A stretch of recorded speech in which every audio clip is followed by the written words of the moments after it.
안녕하세요. 김성길 목사와 함께하는 예수님 이야기 제4단원에서 이 시간 70회가 되겠습니다. 사복음서에서 만나는 예수 그리스도, 그 안에는 예수님의 모습, 그리고 예수님의 가르침, 그리고 그분의 발자취가 남겨져 있습니다. 우리가 이제 그것을 만나는 것이죠. 주님의 모습을 만나고 그분의 가르침을 만나고 그리고 그분의 발자취를 만나게 되는 것입니다.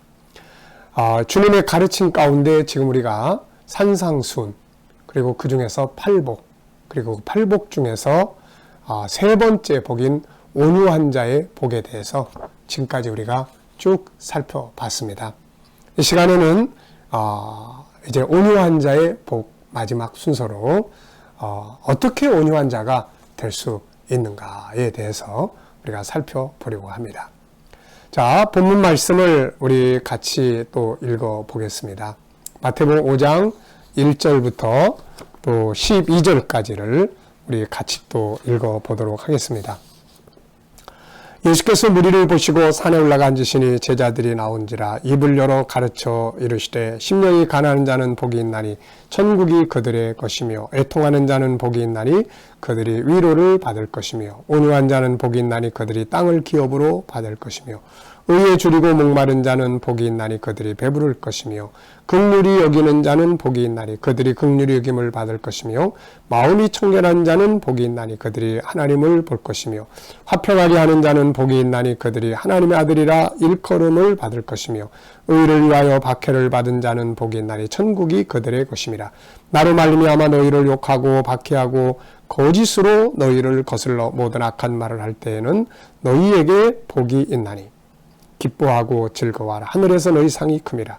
너희 전에 있던 선지자들도 이같이 박해하였느니라. 아멘. 자, 앞부분에서 우리가 온유라는 것이 어디에 쓰는 것인지를 우리가 살펴봤습니다. 예수님의 팔복은 본질로 돌아가게 하는 복이에요.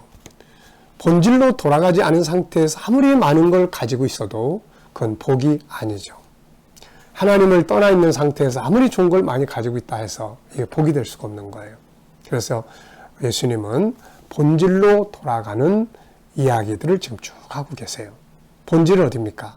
창세기 1장, 2장, 그 중에서 특히 창세기 1장 27절. 하나님과 함께 살던, 하나님과 하나 되는, 하나님 만들어준 내 모습대로 살았던 그 자리예요. 하나님의 성품이 살아서 움직이는 그 자리. 그래서 그 자리로 가는 방법들을 예수님이 하나 말씀하고 계세요. 온유한 자들이 받는 복은 땅을 기업으로 받는 거예요. 말씀을 이제 이해하셨으니까 온유는 본질로 가게 하는 것이에요. 27절. 본질로 가니까 28절을 얻게 됩니다. 가정, 세상의 것들을 다스리면서 좋은 열매를 얻게 되는 것이죠. 그래서 우리가 세상 것들을 얻기 전에 먼저 본질로 돌아가려고 하는 이런 자세가 필요한 것이죠. 본질이 회복된 사람들은 세상을 얻을 수가 있어요. 다스릴 수 있으니까요. 네. 자, 이제 이 시간에는 그렇다면 우리가 어떻게 온유한 사람이 될 수 있을까? 우리가 온유 그러면 하나의 성품으로 끝나는 게 아니라 온유라는 것은 우리 안에 들어있는 하나님의 형상 속에 들어있는 하나님을 닮은 하나님의 속성. 좀 더 쉽게 말하면 5가지의 큰 하나님의 성품에서 나오는 14가지의 성품의 기능들을 이 온유라는 것이 사용을 할 수가 있는 도구다. 그래서 그것을 사용을 할 때 세상을 얻을 수 있는 능력이 될 수가 있는 거죠. 자, 온유는 그래서 참 좋은 보물입니다. 그렇다면은 이 좋은 보물을 우리가 어떻게 회복하고 만들어 갈 수가 있을까요? 마지막으로 온유 만드는 방법을 좀 살펴보려고 합니다. 자, 첫 번째는 모든 일이 다 그래요. 의지가 필요해요. 그래서 중요성과 사명감을 가져야 한다. 가장 중요한 것은 온유함의 중요성을 인식하고 그런 성품을 내가 가져야 된다라고 하는 책임감과 사명감을 가져야 합니다. 세상의 모든 일은 저절로 되는 것이 아무것도 없어요. 그것을 이루고자 하는 간절한 의지가 있어야 하는 것이죠. 주님은 침노하는 자가 천국을 얻게 된다고 하셨고, 이제 다음에 네 번째 복으로 말씀하실 것이 의에 줄이고 목마른 자가 배부를 것이라고 하셨어요. 이게 무엇입니까? 의지를 말씀하는 거죠. 뜨거운 열정과 간절한 의지, 배고픈 사람, 목마른 사람. 자, 이런 사람들이 가지고 있는 의지가 얼마나 큽니까? 자, 온유함은 물에 물 탄 듯 술에 술 탄 듯 하는 성품을 말하는 게 아니에요. 온유함은 꺾이지 않는 아주 강한 의지의 성품이에요. 그러면서도 부드럽고 따뜻한 것이죠. 그래서 온유한 자들이 뭔가를 할 수 있게 하는 거예요. 할 수 있는 거죠. 아무것도 못하고 무기력하고 그냥 사람만 좋아가지고 이게 온유가 아니에요. 이게 아무런 의지가 없는 자들이 무엇을 얻게 될 수는 없는 거죠. 그러므로 온유는 절대로 약한 성품이 아니에요. 순수하다는 것은 굉장히 강한 거예요. 엄청나게 강한 거예요. 다니엘의 순수함이 얼마나 강합니까, 이게. 네. 그러니까 그런 강한 온유함. 그래서 이런 성품을 내가 가져야 되겠다. 난 그렇게 살아야 돼. 난 온유한 자가 돼야 돼. 그래서 이런 성품을 갖기 위해서 내가 사명감을 갖고 만들어야 된다. 이런 의지가 있어야 되는 거죠. 그러므로 이것을 만들고자 한다면 역시 온유한 자가 되고자 하는 강한 의지와 사명감을 가져야 합니다. 여러분들은 온유한 자입니까? 아니면 싸납고 차갑고 냉정하고 그냥 이것도 저것도 아닌 섞여 있는 사람들인가요? 온유는 강함이에요. 아주 강합니다. 안 섞이는 거예요. 타협하지 않아요. 그러면서도 따뜻하고 부드러운 거예요. 자, 그래야 뭐 할 수 있습니다. 뭐 조금 하려고 그러면 맨 성질만 내고 그러면 안 되잖아요. 뭐 이런 들었다리 저런 들었다리 이래버리면은 이건 온유가 아니에요. 이건 약함이죠. 온유는 약한 게 아닙니다. 자, 두 번째는 이제 본성을 이해를 해야 돼요. 본성. 온유함을 이해하려면 우리의 본성을 이해를 해야 합니다. 자, 우리의 본성 그러면 어디로 가야 됩니까? 우리 가끔가다 서로 말다툼하고 그럴 때 너는 왜 그래 맨날 그러면 그래 나는 본래 그래 우리 그런 말들 하잖아요. 근데 여기서 말하는 본래는 잘못된 본래예요. 창세기 3장의 이야기를 하고 있는 거예요. 죄성에 따라가는 습관적인 삶의 잘못된 본성이에요. 진짜 본성은 창세기 1장 27절이에요. 하나님을 닮은 성품입니다. 하나님의 형상이라는 말 속에는 두 가지가 있다고 그랬죠. 하나는 하나님처럼 나도 영적 존재야. 그 다음에 하나님의 영 속에, 하나님 영이신 하나님 속에 속성이 있는 것처럼 내 영혼 속에도 속성이 있는데 그걸 우리가 다섯 가지로. 유일성, 인격성, 거룩성, 사랑성, 영원성. 그렇다면 그 안에는 또 우리가 사용해야 될 본능의 작은 성품들이 있는데 그것을 14가지로 우리가 정리를 하고 있는 겁니다. 훨씬 많죠. 근데 뭐 많다고 해서 다 할 수 없으니까 14가지를 정리하는 거예요. 그래서 이 본성은 영혼 속에 처음으로 담아진 성품입니다. 하나님을 닮은 성품들이죠. 이 속에는 많은 성품들이 있는데 각기 기능을 가지고 있습니다. 유일성과 그 안에 있는 기능, 인격성과 그 안에 있는 기능, 거룩성, 사랑성, 영원성 속에 들어있는 기능들을 본성 혹은 본능이라고 이야기를 해요. 자, 이 속에 들어있는 성품 중에 하나가 바로 온유함이라는 성품이에요. 그래서 우리 안에 들어있는 하나님의 5가지 속성에서 나오는 성품들은 서로 돕고 사용하게 만들고 이러한 역할을 하고 있습니다. 그래서 세상을 다스릴 수 있는 능력이 그 안에서 나오는 거죠. 그래서 온유는 우리의 본성이에요. 그래서 앞으로는 성질 막 내고 화나고 그럴 때 그래 난 본래 그래 이게 내 본성이야 이런 말 하지 마시고 나의 본성은 온유함이야. 본래 나는 온유한 사람으로 지음을 받았어. 그런데 내가 잘못 습관이 돼서 이렇게 분노하고 이러는구나. 그래, 내 본성을 찾아야지. 네, 본래의 내 모습을 찾아야지.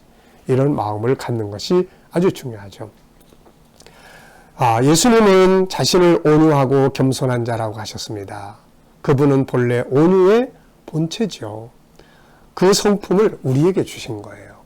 그래서 그분이 온유하게 사신 것처럼 우리도 내 안에 있는 온유한 성품을 살아야 되는 것이죠. 온유는 우리 안에 들어있는 본성의 성품입니다.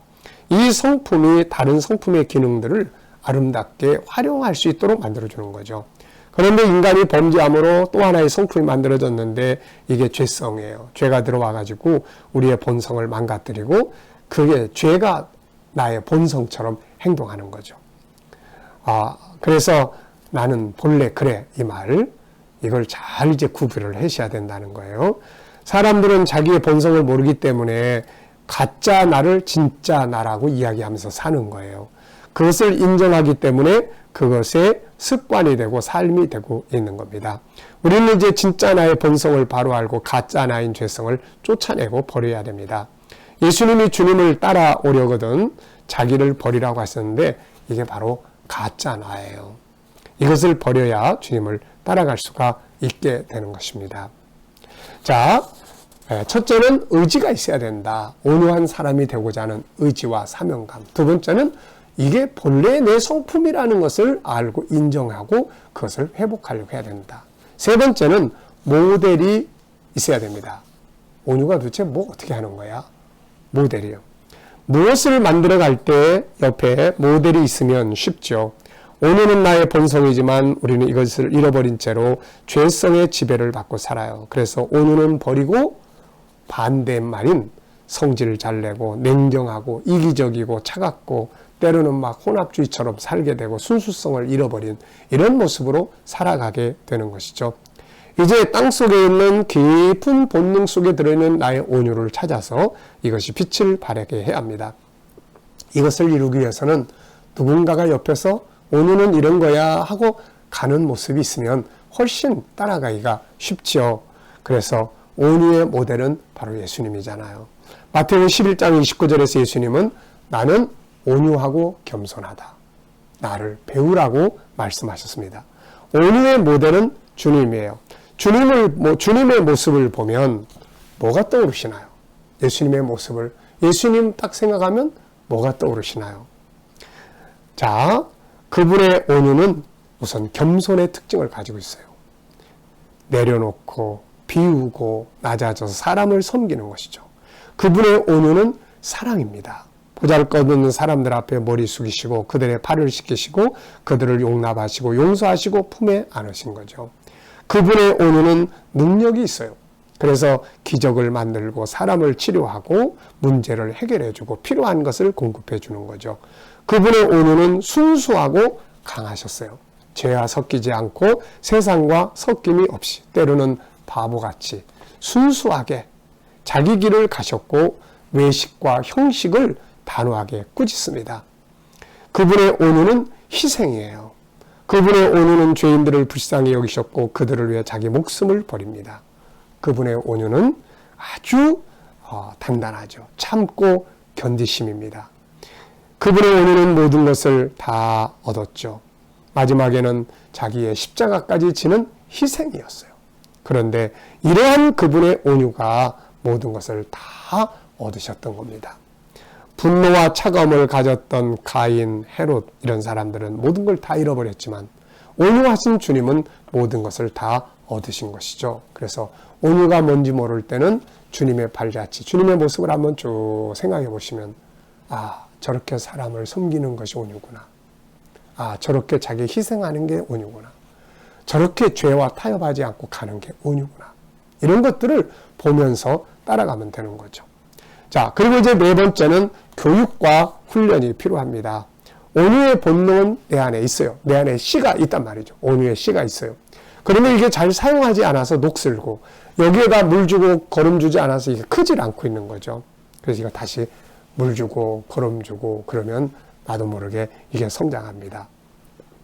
그래서 온유에 대한 교육이 필요하고 연습이 필요한 거예요. 온유함의 의미는 따뜻하고 부드럽고 섞인 것이 없이 순수한 것이에요. 이제 이것을 우리가 연습을 해봐야 돼요.